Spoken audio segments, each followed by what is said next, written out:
All right ladies and gentleman, भाई और बहनों, इंसान भले ही आधा हो लेकिन आनंद आपको पूरा देके जाएगा, इस बात की संपूर्ण गारंटी देता हूं। मुंह पे मुस्कुराहट आ ही चुकी होगी, लेकिन क्योंकि हम देरी नहीं करना चाहेंगे इसीलिए शुरुआत करते हैं हमारी पहली खबर से, जो होगी क्रेवेन द हंटर को लेके। तो इसके डायरेक्टर ने इस बात को कंफर्म कर दिया है कि जो क्रेवेन द हंटर मूवी होगी ये एक्चुअली में एक ट्रेजेडी होने वाली है। उन्होंने कहा कि जब इस मूवी के क्रेडिट्स रोल होंगे तो आपको इस बात का रियलाइजेशन होगा कि पिक्चर एक्चुअली में एक ट्रेजेडी थी।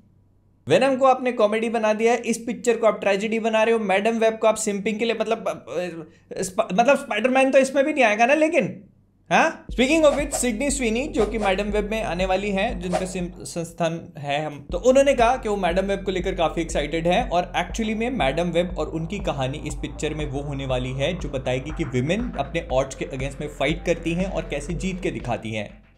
ये तो आपने स्पॉइलर दे दिया। लेकिन इसके अलावा मैं बस यही बोलना चाहता हूं कि देखिए सिडनी जी, मैं आपके दोनों कामों का बहुत बड़ा फैन हूं, लेकिन बस मैं इतना ही बोलना चाहता हूं कि मैं एक और बर्ड्स ऑफ प्रे पिक्चर नहीं देखना चाहता। मैडम वेब को लेकर मैं जेन्युइनली इंटरेस्टेड हूं, जैसे हूं भी कि नहीं। अगली खबर की तरफ बढ़ते हुए, तो फ्लैश ने फाइनली अपना थिएट्रिकल रन अब खत्म कर लिया है, जो कि था $268 मिलियन। और अगर आप सोच रहे हो कि इसका 200 मिलियन के प्रोडक्शन के हिसाब से इसने अच्छी खासी कमाई कर ली, तो ऐसा नहीं है। एक्चुअली में इसमें और भी काफी सारे पैसे खर्च किए गए थे इसकी मार्केटिंग को लेकर के, जो बहुत सारी जगहों पे अच्छी खासी करी गई थी। तो इसका प्रोडक्शन लेवल काफी बढ़ गया था उसके बाद, तो इस वजह से इसका बजट जो है थोड़ा सा इंक्रीज कर दिया गया था, जिस वजह से इस मूवी को अच्छा खासा लॉस हुआ है। और देखो भाई यार, $268 मिलियन सुन के मुझे पर्सनल लेवल पे थोड़ा ज्यादा दुख हुआ है। अगर बता देते कि इतना होने वाला है तो हम लोग 2-4 बार जाके और देख लेते, कम से कम 269 तो हो जाता। फिर इसके बाद अगाथा का वन ऑफ क्योस, जो WandaVision से निकल करके एक शो बनाया जा रहा है जो मैजिक से रिलेटेड होगा, उसके बारे में ऐसा सुनने को मिल रहा है कि ये शो 9 एपिसोड्स का बनेगा। और मैं बस इतना ही बोलना चाहूंगा कि पिछला शो जो 9 एपिसोड्स पे रन किया था डिज्नी प्लस वालों ने, उसके बाद से 9 एपिसोड्स के जितने भी शो हैं उन सब पे कलेक्टिव बैन लगा देना चाहिए इनको। पता नहीं वो कौन से 5.25 लोग होंगे जो एक्साइटेड होंगे शो के लिए। क्या वांडा इसमें रिटर्न कर रही है?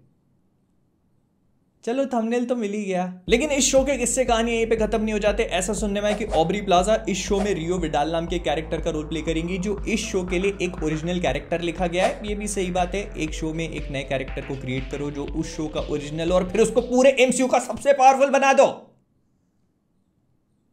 कंधे में दर्द हो गया बोलते बोलते। लेकिन मार्गो रॉबी ने एक बहुत ही बढ़िया सी चीज करी। मतलब उन्होंने क्या की, हो गया मतलब 50 मिलियन कमा रही है वो बारबी के लिए। इनफैक्ट बारबी वार्नर ब्रदर्स की अभी तक के लिए डोमेस्टिकली सबसे ज्यादा कमाने वाली मूवी बन चुकी है, जिसने डार्क नाइट को बीट कर लिया $1.1 बिलियन बकरी का। व्हाट अ विन मार्गो जी, दैट इज इनफ, और I should say that is enough for you. लेकिन इसके अलावा अगर आप लोगों ने Spiderman across the Spider-Verse theatres में देखी थी तो आपको एक चीज पता चली होगी। अगर आपने उसका ब्लू रे वाला वर्जन देखा है तो उसमें काफी सारे चेंजेस देखने को मिले होंगे। तो इसका रीजन ये है कि जब ये मूवी थिएटर्स में लगी थी तो इसके थिएट्रिकल वर्जन्स अलग अलग कंट्रीज में अलग अलग टाइप के थे, और इसी चीज पे क्लैरिफिकेशन देते हुए इसके फिल्म मेकर्स ने ये बोला कि वो आखिरी मोमेंट तक डिसाइड नहीं कर पाए थे कि उनको इस पिक्चर के साथ करना क्या है, मतलब इसका कौन सा वर्जन थिएटर में लगाना है, कौन सा नहीं लगाना। और इसी वजह से जब ये ब्लू रे पे रिलीज हुई है, और इसी बीच जब इसमें माइल्स और मिगेल के बीच में एक बहुत ही इंपैक्टफुल मोमेंट होता है और माइल्स उससे कहता है कि everyone is supposed to tell me how my story is going to go, but ना I am gonna do my own thing.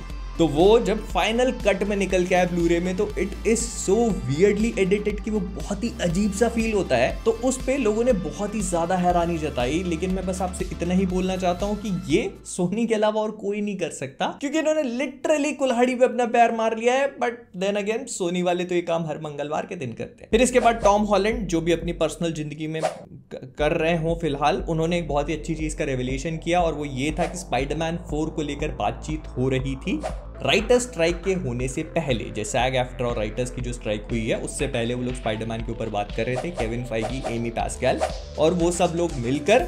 लेकिन स्ट्राइक हो गई तो अब उनकी बातचीत कंटिन्यू नहीं हो सकती। और इस पूरी चीज को लेकर मैं सबसे ज्यादा खुश इस बात से हूं कि इस बातचीत में राइटर्स भी थे। लेकिन हाँ, टॉम ने यह भी कहा कि इस बात को लेकर वो काफी डरे भी हुए हैं, क्योंकि बहुत सारी फ्रेंचाइजी ऐसी हैं जिनके 4th पार्ट ऑलमोस्ट कभी भी वर्क नहीं करते। तो टॉम भाई, बहुत सारी फ्रेंचाइजी नहीं, सारी ही फ्रेंचाइजी ऐसी है जिनके 4th पार्ट कभी वर्क नहीं करते।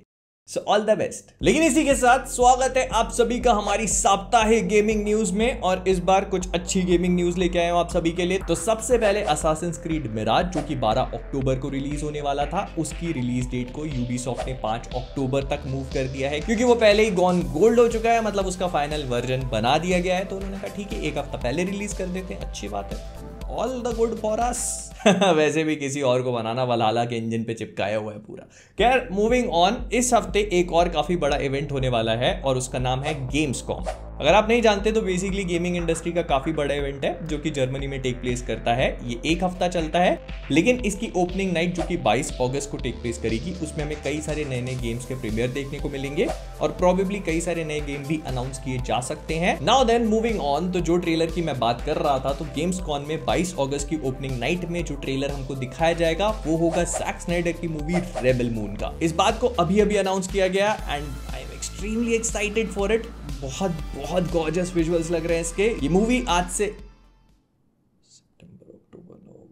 ये मूवी इसके डेब्यू होने के एग्जैक्ट 4 महीने बाद रिलीज की जाएगी नेटफ्लिक्स पे, मतलब 22 दिसंबर को, और मजा आने वाला है। तो हाँ, अगर आप ये इवेंट लाइव चेकआउट करना चाहते हैं तो ये इवेंट 22 अगस्त रात में 11:30 बजे टेक प्लेस करेगा और उसके बाद से 2-3 घंटा का भी चलेगा, तो उसमें बीच में कभी ड्रॉप करेंगे इस ट्रेलर को। फिर इसके बाद एंटमैन के जो एडिटर है, हाल ही में उन्होंने बाहर आकर के, मतलब बाहर तो वो थे ही, लेकिन उन्होंने बहुत सारी डिटेल्स बताई पहली मूवी को लेकर के। उन्होंने बताया कि इस मूवी में जो एडगर राइट थे, अगर आप नहीं जानते तो पेटन रीड के पहले इसको एडगर राइट डायरेक्ट करने वाले थे, लेकिन क्रिएटिव डिफरेंसेस के चलते उन्होंने इस मूवी को छोड़ दिया। तो हाल ही में एडिटर साहब ने बताया कि एडगर राइट ने क्यों छोड़ा। वो चाहते थे कि सबसे पहले तो इस मूवी में किसी भी एवेंजर का मेंशन ना हो। एवेंजर्स का मेंशन, एक फैल्कन ही तो था इसमें, लप्पू सा है फैल्कन, झिंगुर सा, ना इसको दौड़ना आवे है, ना इसको लड़ना आवे है, ना इसको उड़ना आवे है। ऑन योर लेफ्ट बोल के स्टीव रॉजर से भी हार जा। आगे बढ़ते हैं। फिर इसके बाद एडगर राइट ये भी चाहते थे कि वो जो हाइस्ट वाली पूरी सीक्वेंस हो, उसमें सिर्फ 3 लोग का इन्वॉल्वमेंट ना हो करके एंटमैन के अलावा 15 लोग को इन्वॉल्व करना चाहते थे। वो एंटमैन की मूवी थी कि ओशंस 15 बना रहे थे भाई। फिर इसके बाद स्वागत है आप सभी का हमारी साप्ताहिक एनिमे न्यूज में। तो सबसे पहले हाइकू डे पर यह अनाउंस किया गया कि हाइकू की जो मूवी है उसको वो लोग नाम देने वाले हैं haiku the decisive battle at the garbage dump, और इसके बारे में जो और भी इंफॉर्मेशन है 24 सितंबर को दी जाएगी। फिर इसके बाद नेटफ्लिक्स पे आने वाले वन पीस का जो लाइव एक्शन शो है, उसके अलग अलग कैरेक्टर पोस्टर्स रिलीज कर दिए गए हैं, जिनको आप चाहे तो देख सकते हैं। ये 31 अगस्त को रिलीज हो जाएगा। Kind of excited for it. मैंने इसको अल्बास्टा आज तक पढ़ने के बाद थोड़ी टाइम के लिए ड्रॉप कर दिया, क्योंकि वो एक जैसा हो गया था। मैं इसको पूरी तरह से एंजॉय करना चाहता हूँ, बस पढ़ के खत्म नहीं करना चाहता। लेकिन हाँ, अभी तक जितनी भी पढ़ी मजा आ गया। और हाँ, जो सोच रहे हैं कि एनिमे देखना चाहिए, तो सिर्फ मांगा नहीं पड़ रहा, एनिमे भी देख रहा हूँ बीच बीच में स्विच करके, जहाँ मुझे लगता है एनिमे भी देख रहा हूँ, दोनों के बीच में केयरफुली स्विच कर रहा हूँ। फिर इसके बाद द मार्वल्स की जो डायरेक्टर निया डा कोस्टा है, उन्होंने कहा कि वो केविन फाइगी को बोल रही हैं कि भाई हमारे को अगली किसी पिक्चर के लिए ले लो, काम पर रख लो, क्योंकि उन्होंने कहा कि वो केविन फाइगी के सामने 17 अलग अलग वर्जन रखेगी इन कैरेक्टर के साथ क्या क्या किया जा सकता है, और फिर उनको देख के केविन फाइगी बोलेंगे ओ या देयर यू गो गर्ल, कुछ नहीं दीदी, आपको फोमो हो रहा है, पहले ये वाली पिक्चर देख लें, उसके बाद में देखेंगे बाकी सब चीजें। पिक्चर की भी बात छोड़ दो, पहले आपके कैरेक्टर का नाम क्या रखना है, स्पेक्ट्रम की फोटोन, वो सोच लें। क्योंकि ये सुनने में आया है कि अभी तक पिक्चर में ये डिसाइड नहीं कर पाए कि इस कैरेक्टर का नाम रखना क्या है, मतलब मोनिका रैम्बियो एक्चुअली में फोटोन प्ले करेंगी या स्पेक्ट्रम प्ले करेंगी, ये भी डिसाइडेड नहीं है। बड़े आए 17 अलग अलग वर्जन बनाने वाले, देख का तो डिसाइड कर लो। फिर इसके बाद एनी हैथवे और पीटर डिंकलेज की एक रोमांटिक कॉमेडी आ रही है, जिसका अभी ट्रेलर देखा, जिसका नाम है she came to me again. और बाकी कुछ हो ना हो, लेकिन इसको देखकर मन में एक फीलिंग आई, जैसा कि ऑप्टिमस प्राइम कहते हैं, लेट देम कम। फिर इसके बाद डेडपूल 3 को लेकर एक थोड़ी सी अच्छी खबर मिली है, मतलब खबर अच्छी है बुरी है तो मुझे नहीं पता, लेकिन वोल्वरीन का जो हेलमेट है वो पिक्चर में अपीयर होगा, इस बात का हमको सॉर्ट ऑफ कंफर्मेशन मिल चुका है। लेकिन ये मास्क जो है, ये थॉर लव एंड थंडर में जैसे जेन फॉस्टर को दिया गया था, कुछ वैसा होगा और उतनी ही देर के लिए होगा, बस इतनी देर के लिए दे देना कि थंबनेल निकल जाए। फिर इसके बाद एको को लेकर कुछ अच्छी डिटेल सामने आई है। वैसे तो मुझे लगा नहीं था कि इसको लेकर कभी भी कुछ ऐसा हो सकता है, लेकिन जो सुनने में आया है वो अच्छा है और डेयरडेविल से रिलेटेड है, तो आप भी सुन लो तो अच्छा लगेगा कानों को। बेसिकली ऐसा सुनने में आ रहा है कि डेयरडेविल जो है वो एको के 2 एपिसोड्स में अपीयर होगा और उसकी किंगपिन से फाइट भी होने वाली है, तो क्लिक बेट के लिए तैयार हो जाना, मेरी तरफ से नहीं, डिज्नी की तरफ से। मैं तो करूंगा ही। फिर इसके बाद अगर आप लोग लास्ट ऑफ अस 2 को लेकर एक्साइटेड थे तो इसको लेकर थोड़ी सी और इन्फॉर्मेशन मिली है हमें। तो इसके जो शो रनर थे क्रेग मेजिन, उन्होंने कहा है कि जब स्ट्राइक्स चालू हुई उससे पहले वो लोग एबी को कास्ट कर चुके थे, और इस कास्टिंग को लेकर आप लोग जेन्युइनली सरप्राइज हो जाओगे क्योंकि आप लोगों ने एक्सपेक्ट नहीं किया था। बाकी कुछ एक्सपेक्ट किया हो ना हो, गोल्फ खेलना आना चाहिए इनको, if you know what I mean. तो बॉनी एरन्स जो बेसिकली मतलब नन का रोल प्ले करती थी, वो अब वार्नर ब्रदर्स के ऊपर लॉ सूट फाइल कर रही हैं, जैसे ये पैसे कर्जे में नहीं थे तो, क्योंकि उनके हिसाब से वार्नर ब्रदर्स वालों ने नन की जो फ्रेंचाइजी है उसकी मर्चेंडाइज पे काफी ज्यादा प्रॉफिट जनरेट किया और उनको कुछ भी नहीं दिया। भाई यार, अब नन 3 के लिए नई चुड़ैल ढूंढनी पड़ेगी। ये वाली अच्छी लग रही थी मेरे को। और कोई मेरे को ये बता दो कि नन की मर्चेंडाइज खरीद कौन रहा है। फिर इसके बाद आती है एक बड़ी गॉडजिला न्यूज। भाई गॉडजिला दूर जाने का नाम नहीं ले रहा। इनफैक्ट इसको डब्ल्यूबी वाले जितना हो सके उतना मिल्क कर रहे हैं। हाल ही में इसके एक नए शो को अनाउंस किया गया है जिसका नाम है मोनार्क लेगेसी ऑफ मॉन्स्टर्स, और उसके कुछ पहली इमेजेस हमको दिखाई गई जिसमें एक्चुअली में गॉडजिला नजर आ रहा है। ये एप्पल टीवी पे रिलीज होगा। और पहले तो मैं इसको लेके बिल्कुल भी श्योर नहीं था, लेकिन इन इमेजेस को देखकर मुझे लग रहा है कि इसमें अच्छा खासा माल डाला गया है, और क्योंकि एप्पल वाले बना रहे हैं तो I am quite positive about it. और अगर आप लोग नहीं जानते तो ये मॉन्स्टरवर्स से डायरेक्टली कनेक्टेड है। जो पहली गॉडजिला मूवी आई थी उसके बाद टेक प्लेस करेगा, और इसमें हमें कर्ट रसल और उनके बेटे व्हाइट रसल देखने को मिलने वाले हैं। व्हाइट रसल को आप लोग बहुत ही अच्छे से जानते हो कि वही हरामी खूनी कैप्टन अमेरिका बने थे अभी falcon and the winter soldier में। तो ये बाप बेटे बेसिकली एक ही कैरेक्टर को पोर्ट्रे करेंगे अलग अलग टाइम्स में, और शायद ये बताने की कोशिश करेंगे कि मोनार्क जो हरामी लस्सन कंपनी थी उसको कैसे इस्टेब्लिश किया गया और कैसे उसने इतना बड़ा छाप छोड़ी मॉन्स्टरवर्स पे अपनी। लेकिन उससे भी ज्यादा हमें इसमें गॉडजिला देखने को मिलेगा। तो यार जैसे जैसे इसका टीजर वगैरह ड्रॉप होगा तो इस पे और भी बात करना शुरू करेंगे, लेकिन इन इमेजेस को देखकर लग रहा है कि पैसा अच्छा खर्च हो रहा है इस पे। फिर इसके बाद मार्वल की तरफ से काफी सारी बड़ी बड़ी खबरें आ रही हैं। बेसिकली ये खबरें नहीं, रूमर्स हैं, तो इनको देख लेना अपने हिसाब से, जैसे भी लेना हो ले लेना, दूध या चाय के साथ। तो सबसे पहले ऐसे सुनने में आ रहा है कि स्ट्राइक्स की वजह से captain America 4 brave new world सिर्फ और सिर्फ एक ऐसी मूवी है जो अपने स्केड्यूल को हिट कर पाएगी 2024 में। अगर ये स्ट्राइक्स खत्म नहीं होती हैं तो इसका मतलब ये है कि डेडपूल 3 को डिले किया जा सकता है, थंडरबोल्ट्स को डिले किया जा सकता है। इसके अलावा और भी जो मूवीज आ रही थी वो सारी की सारी पुश होती चली जाएंगी। भाई क्या चल रहा है, स्ट्राइक बंद करवाओ। लेकिन इसके अलावा ऐसा भी सुनने में आ रहा है कि डेडपूल 3 का टाइटल एक्चुअली में डेडपूल 3 नहीं होने वाला। मैं तो कहता हूं कि डेडपूल 3 का टाइटल डेडपूल 4 कर दो और डेडपूल 3 के ऊपर जोकी मार दो, कैसा रहेगा। फिर डॉक्टर स्ट्रेंज 3 जो है उसको लेकर काफी इंटरेस्टिंग डिटेल्स पता चली हैं। तो सबसे पहले ये मूवी जो है वो टाइम रन्स आउट की कहानी को फॉलो करने वाली है। वो क्या है उस पर हम कभी अलग से बात कर लेंगे, लेकिन फिलहाल के लिए बस आप इतना समझ लीजिए कि इस मूवी को फास्ट ट्रैक किया जा रहा है द कैंग डायनेस्टी से पहले रिलीज करने के लिए, क्योंकि वो इस पिक्चर से कनेक्टेड होगी। और आखिरी में द थंडरबोल्ट्स में हमें जो सेंट्री देखने को मिलेगा वो बहुत ज्यादा पावरफुल होगा, और उससे भी ज्यादा ऐसा बोला जा रहा है कि इसकी पावर्स को नर्फ नहीं किया जाने वाला।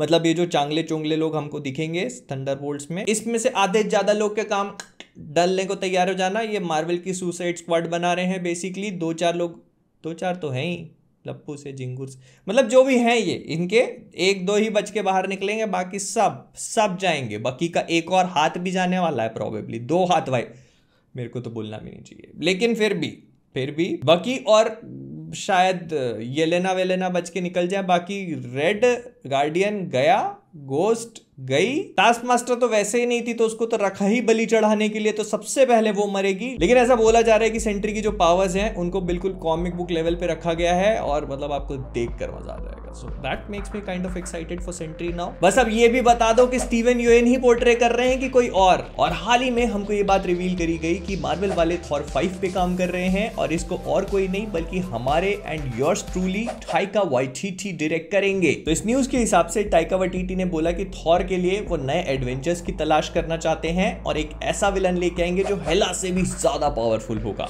इसके अलावा उन्होंने कहा कि वो नए वर्ल्ड्स को एक्सप्लोर करना चाहते हैं, नए मॉन्स्टर्स को लेके आना चाहते हैं, नए एलियंस को लेके आना चाहते हैं। I am thinking Beta Ray Bill. लेकिन लेट्स बी ऑनेस्ट, हेला से ज्यादा पावरफुल विलन तो एक ही हो सकती है जो सारे के सारे एक्टर्स, कैरेक्टर्स और जितने भी ऑडियंस है सबके कैरियर एक साथ खत्म कर दे, कॉमेडी।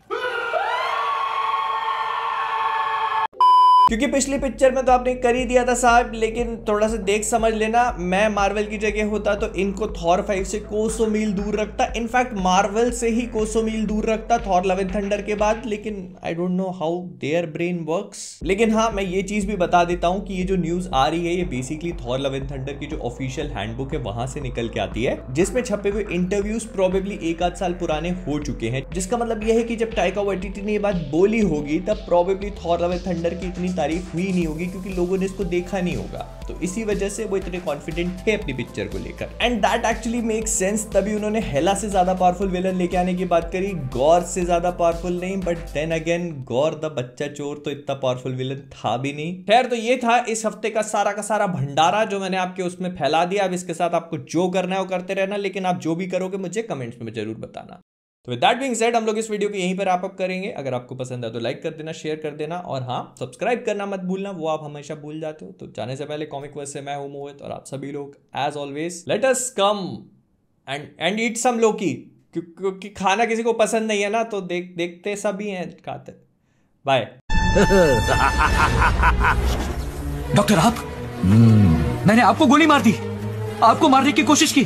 अरे कितना बड़ा पाप करने वाला था मैं। डॉक्टर, मुझे कुछ मत कीजिएगा, आप मेरे सृजनकर्ता हैं, अपने ही हाथों से मुझे तोड़िए मत, माफी देके छोड़ दीजिए प्लीज।